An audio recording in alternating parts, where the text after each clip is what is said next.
Let's stay with that Washington summit. The world will be watching and waiting to see what happens at this weekend's meeting. Over in the US, where the downturn in the real economy has been affecting everyday lives, there are many people also hoping that the summit will help save the troubled economy from a serious depression. Guan Xin has the details. Friday saw raining weather in Washington, D.C., and the winter chill has exaggerated the cold brought on by the worsening economy. Yes, my previous job, I worked as a manager for a small boutique, and we've had to let people go. And my hours are getting shorter, and we're questioning whether or not we can actually stay open. So people aren't spending that extra money for specialty items. So for example, not use credit cards as much. I've also noticed that some of the credit card companies have recently sent me notices in the mail where they're perhaps changing the terms of my credit card agreement. And so, for example, they might be raising their interest rates. And so for that reason, I think I am a little bit affected by what's going on in the whole credit markets and the world financial situation. I have parents who are retired, and they have seen their 401k go down close to 40 or 50%. So it's been tough on all accounts, and also it is affecting me personally. The impact of the financial crisis has forced them to pay close attention to the G20 summit and what happens there.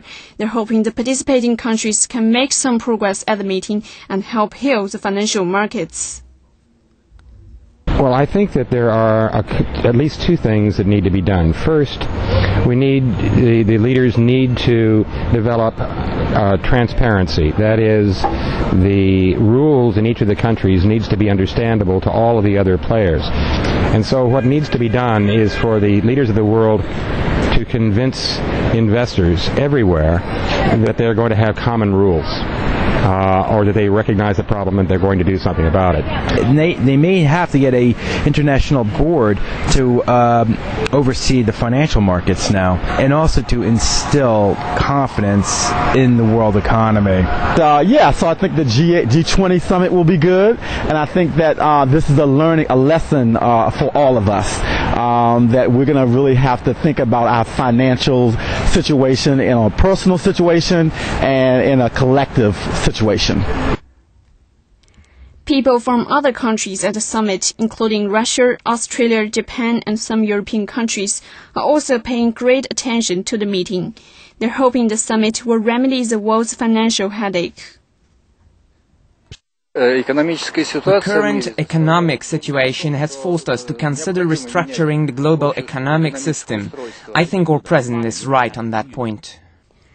But people also understand that one meeting can't solve the problem at once. They say, though, that the concerted efforts being made by countries around the world are making them more confident that the economic downturn will eventually work itself out.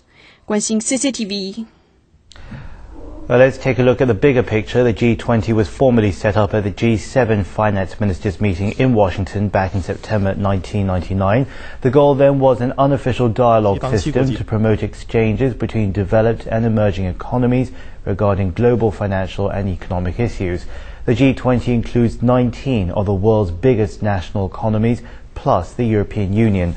Altogether, the G20 economies account for 90% of global GNP, 80% of world trade, and 2/3 of the world's population. Finance ministers and central bank governors represent each country.